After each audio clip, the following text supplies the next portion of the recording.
کہ فرعون کون ہے۔ فرعون صرف ایک شخص کا نام نہیں ہے، مصر کا جو بھی بادشاہ ہوتا تھا اس کا لقب فرعون ہوتا تھا۔ تقریباً 18 یا 19 فرعون آئے، جو بھی بادشاہ ہوتا تھا اس کا لقب تھا یہ فرعون، اکثر لوگ اس کو نام سمجھتے ہیں۔ اب جو موسیٰ علیہ السلام کے زمانے کا فرعون تھا وہ بڑا جری تھا، اسے طاقت پر غرور بھی تھا، گھمنڈ بھی تھا۔ ایسا ہے کہ تقریباً 100 سال تک تو کبھی اس کو سردی بخار بھی نہیں آیا، بیمار کبھی نہیں ہوا۔ تو آدمی کو جب کوئی تکلیف نہ آئے تو وہ غرور میں بڑھ جاتا ہے اور اسے ایسا لگنے لگتا ہے کہ میں سب سے پاورفل آدمی ہوں دنیا کا، مجھے کچھ ہو نہیں سکتا۔ تو یہی فرعون ہے جس نے اپنے زمانے میں یہ اعلان کیا تھا کہ لوگوں میں تمہارا رب ہوں، تمہارا بڑا رب میں ہوں، میری عبادت کرو۔ بات تو چل رہی تھی اور لوگوں کو اپنی خدمت پر معمور کرنے کی بجائے اپنی عبادت پر معمور کرتا تھا، ہزاروں لوگ اس کو سجدہ بھی کرتے۔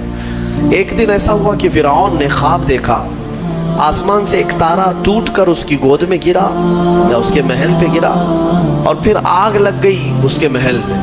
وہ گھبرا کر کے اٹھا، صبح نجومیوں کو، کاہنوں کو بلایا کہ اس خواب کی کوئی تعبیر صحیح بتا دے۔ بہتوں نے الگ الگ تعبیریں بتائی، پھر جو بڑے ماہر نجومی تھے انہوں نے کہا کہ اس خواب کی تعبیر یہ ہے کہ بنی اسرائیل خاندان میں ایک بچہ پیدا ہوگا جو تیری سلطنت کو ہلاک کر دے گا، تیری سلطنت کے ہلاک کرنے کا باعث بنے گا۔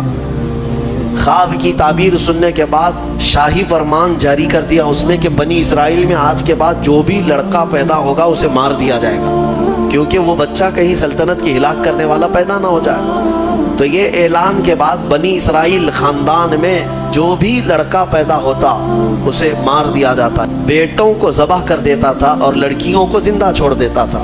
1 سال کے اندر انہوں نے 12,000 بچوں کو ذبح کیا، پیدا ہوتے ہی قتل کر دیتے تھے۔ لڑکے کو زندہ رہنے کا حق نہیں تھا، صرف ڈر تھا۔ یہ وہ زمانہ ہے جب موسیٰ علیہ السلام کی ابھی ولادت نہیں ہوئی، ولادت سے پہلے اتنے بچے مارے گئے۔ پھر اس کے درباریوں نے اس سے ریکویسٹ کیا کہ اگر ایسے سب مار دیے جائیں تو آپ کی خدمت کے لیے بچے کہاں سے ملیں گے، جوان کون ہوگا؟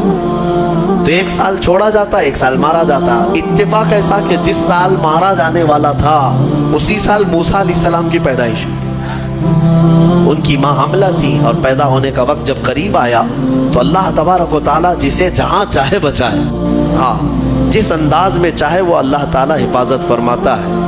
تو موسیٰ علیہ السلام کی ماں کے دل میں اللہ نے بات القاء کی کہ تہ خانے میں چلی جائیں۔ وہ تہ خانے میں گئی، بچے کی ولادت ہوئی، لڑکا پیدا ہوا۔ اب وہ گھبرا گئی کہ یہ سال مارے جانے والا ہے، اور وہ بنی اسرائیل خاندان سے تھی کہ میرا بچہ مارا جائے گا، قتل کر دیا جائے گا۔ تو اللہ تبارک و تعالیٰ نے ان کے دل میں یہ بات القاء کی کہ ایک صندوق لے لو لکڑی کا اور اس میں اس بچے کو ڈال کر دریا میں بہا دو۔ بھلا کوئی ماں کیسے بہائے گی؟ لیکن اللہ تعالیٰ فرماتا ہے وَرَبَطْنَا عَلَىٰ قَلْبِهَا، ہم نے ان کے دل کو مضبوط کر دیا تھا۔ جب اللہ تعالیٰ کسی کے دل کو مضبوط کرتا ہے تو بڑے بڑے کام کر جاتا ہے۔ ان کی ماں صندوق میں رکھ کر کے بچے کو ایک دریا کے کنارے ڈال دیتی ہیں، بہا دیتی ہیں، اور اپنی بڑی بیٹی کو کہتی ہیں کہ دیکھتے رہنا یہ صندوق کہاں جاتا ہے۔ موسیٰ علیہ السلام کی جو بڑی بہن تھی وہ دیکھتی ہوئی جا رہی تھی اس صندوق کے پیچھے۔ صندوق بہتے بہتے بہتے ایک باغیچے کے کنارے لگا، وہ باغیچہ فرعون کا ہی تھا، اور فرعون کی بیوی وہاں پر ٹہلنے کے لیے شام کے وقت آیا کرتی تھی۔ جب وہ اپنی کنیزوں کے ساتھ وہاں آئی تفریح کے لیے تو ایک صندوق کو اپنے باغیچے کے کنارے لگا ہوا دیکھا، اٹھانے کے لیے کہا، اٹھایا گیا تو نہایت ہی خوبصورت بچہ۔ اللہ تعالیٰ نبیوں کو خوبصورتی دیا ہی ہوتا ہے۔ فرعون کے گھر میں کوئی بچہ نہیں تھا، اولاد نہیں تھی، تو فرعون کی بیوی نے اٹھا لیا اور کہا کہ لاؤ یہ بڑا خوبصورت بچہ ہے، حسین بچہ ہے، اور اپنے محل لے آئی۔ فرعون سے کہا کہ آج سمندر میں، دریا میں بہتا ہوا ایک بچہ کنارے پر آ لگا، میں نے اس کو اٹھا لیا ہے۔ فرعون نے کہا کہیں یہ بچہ تو نہیں جو میری سلطنت کو ہلاک کرنے کا سبب بنے۔ بیوی نے کہا ایسا کیسے ہو سکتا ہے، وہ تو بنی اسرائیل خاندان میں پیدا ہوگا، یہ تو کسی دریا سے بہتا ہوا آیا ہے، پتہ نہیں کون سے ملک سے آیا، کہاں سے آیا۔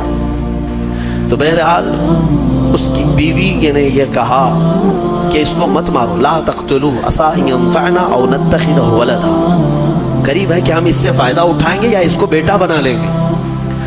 بیوی کی بات پر راضی ہو گیا، فرعون جو ہے بیگم کی بات پر آ گیا۔ اور اس کے بعد رکھ لیا بچے کو.